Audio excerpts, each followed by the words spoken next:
didampingi oleh Mas Koko, putra dari Bapak Teguh Raharjo dan Ibu Juju Sri Mulat. Terus kemudian saya juga didampingi oleh Pak Heri Gendur, penulis buku komedi. Ya, berpacu dalam komedi dan melodi. Yes. Ya, nanti boleh baca-baca. Saya kasih nanti bukunya. Asik. Ya, terus kemudian saya juga didampingi oleh pelawak Sri Mulat Surabaya. Oh iya. Ya, Pak Eko Kucing. Oke, nanti kalian bisa ngobrol ya. Boleh. Silakan. Oke. Ya, saya terima kasih sekali lagi teman-teman, saudara-saudaraku yang ikut datang ke sini. Iya. Bahkan Bapak Kapolri sendiri memberikan tanggapan testimoni terkait dengan pembukaan Museum Sri Mulat kami di sana. Waduh, luar biasa tuh, Pak. Bahwa kita ini ingin anak-anak bangsa Indonesia ini bahagia. Yeah. Kita ini kan sesuai dengan yang disampaikan oleh beliau Bapak Kapolri, bahwa kita akan menyiapkan generasi emas tahun 2045. Nah, generasi emas tahun 2045 ini siapa? Ya anak-anak kita sekarang yang masih TK, ya masih SD, masih dalam pendidikan SMP. Nah, itu yang yang perlu kita siapkan. Nah, di dalam testimoni tanggapan dari beberapa budayawan, senior-senior pelawak, terus kemudian pejabat yang ada di situ, itu rata-rata mengatakan bahwa, loh kok ada ya Museum Sri Mulat ya? Loh, kok baru tahu ya? Ada ini ya? Ada komedian dibikin museum ya? Halo pemirsa, balik lagi bersama dengan Ibda Ines tentunya dalam podcast Polri Presisi. Kalau Ines sudah hadir berarti ada yang spesial. Apa yang spesial? Nah, pasti pemirsa tahu dong dengan pelawak Asmuni. Kalau ada yang bilang sih asal muni ya. Kalau orang bilang tuh. Nah, pelawak ini terkenal dengan omongannya tentang sesuatu hal yang mustahil. Atau mungkin pernah dengar pelawak Tesi yang selalu berperan biasanya sebagai seorang perempuan tapi kekar dan juga garang. Nah, di episode kali ini kita akan bernostalgia. Kita akan mengajak pemirsa semuanya untuk bernostalgia dengan grup lawak legendaris Indonesia yaitu Sri Mulat, di mana seorang perwira menengah Mabes Polri ini mendirikan Museum Sri Mulat yang berlokasi di Desa Bumi Aji, Kota Batu Malang, Jawa Timur. Nah, seperti apa kisahnya? Saat ini sudah bersama dengan Ines, ada Kombes Pol Tri Suhartanto, Kepala Siaga A Biro Pengendalian Operasi Staf Kapolri Bidang Operasi atau Rodal Ops Sops Polri, dan juga Bapak Eko Saputro, anak dari Teguh dan juga Juju Sri Mulat. Halo, apa kabarnya semuanya? Terima kasih Mbak Ines, selamat pagi. Selamat pagi, senang sekali rasanya ya sudah hadir pelawak-pelawak. Kayaknya Ines habis ini diajarin lawak deh. Nah Pak, kita tadi udah di-spill di awal kalau Bapak ini adalah salah satu, bisa dikatakan orang yang memperjuangkan bagaimana nama dari Sri Mulat tentunya bisa tetap ada sampai dengan nanti anak cucu kita dengan mendirikan museum. Nah, kalau boleh tahu Pak, apa sih yang mendorong Bapak untuk pada akhirnya mendirikan museum Sri Mulat ini? Ya, sebelumnya kami mengucapkan terima kasih ya Mbak Ines ya sama teman-teman dari podcast Mabes Polri. Ya, kita sebetulnya udah tayang 3 kali. Ya, baru kali ini kita datang di sini. Kami ucapkan terima kasih Mbak. Dan saya hari ini boleh ya saya memperkenalkan diri ya? Boleh. Ya, saya Tri Suhartanto. Sehari-hari kami dinas di Mabes Polri, di Kasiaga A Mabes Polri. Dan secara bersamaan, kebetulan saya juga penasehat Museum Gubuk Wayang Mojokerto. Kita punya museum 4 Mbak. Iya. Ya, rencana ada 5, 6 dan seterusnya. Nah, hari ini sekali lagi kami mengucapkan terima kasih atas undangannya teman-teman semua terkait dengan pendirian Museum Sri Mulat di Bumi Aji, Batu Malang. Kami museum ini harapan kami adalah supaya anak-anak bangsa kita ini bahagia. Ya, dengan adanya Museum Sri Mulat di Batu Bumiaji Malang, ini sebagai cikal bakal Sri Mulat kembali.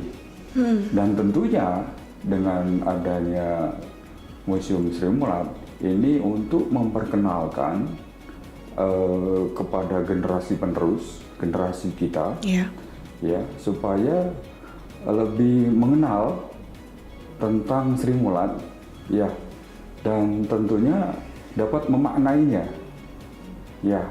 Terus kemudian ini juga sebagai penjembatan, ya, penjembatan agar anak-anak Indonesia ini bahagia dan kesenian Sri Mulat ini bisa abadi.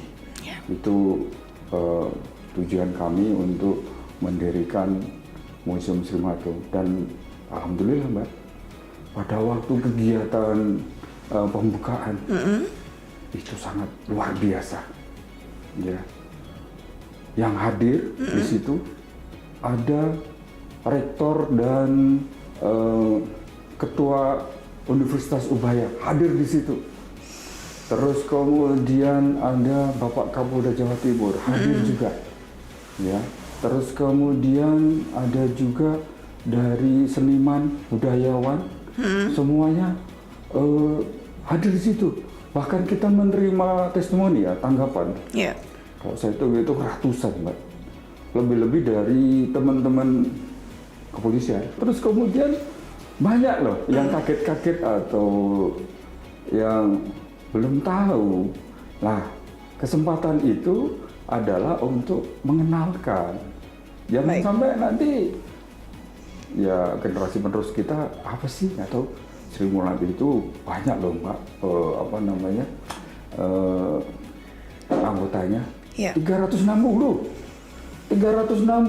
anggota komedian se-Indonesia. Bayangkan saja, 1 batalion loh. Ya. Coba kita bandingkan Mbak dengan komedian yang dari Amerika. Jadi Chaplin aja, 1 orang. Kita ini Indonesia 360 loh, banyak loh Mbak. Sangat banyak sekali. Komedian batalion kita. Pak, tapi saya penasaran Pak, sebenarnya kalau misalnya museum, misalnya kan museum pelawak ya, ini bisa dibilang, isinya apa Pak? Ya, kita sedikit menyampaikan sebetulnya kalau mau bertanya isinya apa, ayo datanglah ke mana, ke Museum Sri Mulat di Batu. Ayo kita undang ke sana. Jadi bisa melihat sendiri. Nah, sedikit saya menggambarkan. Jadi untuk Museum Sri Mulat itu di sana ada artefak, ya, dan barang-barang koleksi milik pribadi dari Bapak Teguh Raharjo dan keluarga. Ya, itu barang-barang itu ada di sana, koleksi-koleksi beliau ada di sana yang diberikan kepada museum. Ya tentunya dimahari ya, diberikan mahar, dan ada koleksi dari tokoh-tokoh pelawak lainnya. Ya, di situ mulai ada foto-foto, terus kemudian ada skrip naskah, ya, skrip naskah untuk manggung ya, untuk pentas Sri Mulat itu ada di situ juga. Terus kemudian baju-baju pentas ada di situ juga. Terus kemudian di situ ada juga golek Sri Mulat. Ya, itu sebagai pemajuan budaya yo. Jadi itu pemajuan budaya daripada Museum Sri Mulat di sana. Jadi tentunya ada edukasinya di situ. Baik. Kemudian saya beralih ke Pak Koko, Pak. Pak Koko kan putranya Pak Teguh dan juga Bu Juju. Bisa ngelawak juga, Pak? Penasaran kan? Katanya kan kalau pelawak biasanya ada yang menurunkan gitu kan jiwa seninya gitu. Tapi Pak, menanggapi dengan apa yang dilakukan oleh Pak Tri terkait dengan pembuatan museum ini, tanggapan Bapak seperti apa? Ya gini, jadi waktu kita ketemu dengan Pak Tri, kemudian dengan teman-teman dari pihak museum yang lain, setelah kita sharing-sharing, kemudian ada wacana, awalnya wacana, kemudian kita teruskan dengan kita action lomba ini. Akhirnya saya juga nggak menyangka ternyata memang kalau dari kami sendiri awalnya jujur nggak kepikir yang akhirnya saya berpikir oh iya ya kenapa ya kalau kita barang-barang itu kalau kita simpan sendiri yang dinikmati juga kita sendiri. Iya. Kenapa masyarakat umum kalau bisa menikmati juga mungkin bisa menjadi satu edukasi yang berbeda kan. Jadi akhirnya kita sinergi dengan Museum Kerupuk Wayang untuk membuat ini masih berkembang terus. Jadi untuk ke depan ini kita masih mengumpulkan yang lain-lain. Kemudian ada kemarin waktu pembukaan itu Pak Tarsan juga hadir. Pak Tarsan hadir memberikan sepatu pentasnya yang haknya 20 cm itu orang udah tinggi. Iya, tambah lagi. Kemudian dari keluarga juga kita memberikan kebaya ibu sama sanggulnya. Nanti ke depan masih terus. Jadi museum ini museum yang berkembang. Jadi nanti dari pelawak yang lain juga mereka udah komit udah mau memberikan peninggalan yang di ini masih ada. Baik. Itu. Baik. Boleh saya nambahkan, Pak? Boleh. Ya, jadi dalam pembangunan Museum Sri Mulat itu, Mbak, kita didukung sama beliau. Dan dari awal sampai dengan fase pertama, saya bilang fase pertama karena nanti ada fase kedua dan fase ketiga.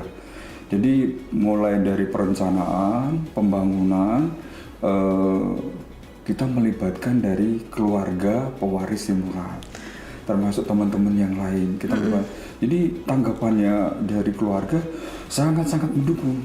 Tapi cerita awalnya memang karena Bapak pernah dinas di sana atau seperti apa, Pak? Ya, fase pertama sekarang ya gedung Museum Sri Mulat ini kita desain seperti gedung bioskop ya.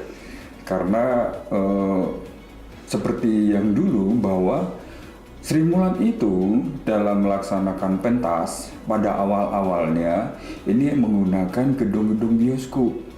Jadi kalau siang hari itu dipakai pentas Sri Mulat. Iya. Nah, kalau malam hari itu dipakai untuk nonton bioskop di situ. Jadi kalau Mbak Ines datang ke Museum Sri Mulat di Batu, ini kok kayak gedung bioskop ya? Ada layarnya ya, ada loketnya ya. Terus kemudian di situ kok ada tempat parkir sepeda motor juga. Nah, memang betul, memang didesain untuk semacam kita kembali masa lalu. Jadi di situ gedung bioskop itu yang fase pertama ya. Kalau dari infrastrukturnya, rencana kalau memang diizinkan dan mohon doanya, kita akan ke fase kedua. Ya, fase kedua untuk kita rencanakan bahwa di situ untuk tempat manggung.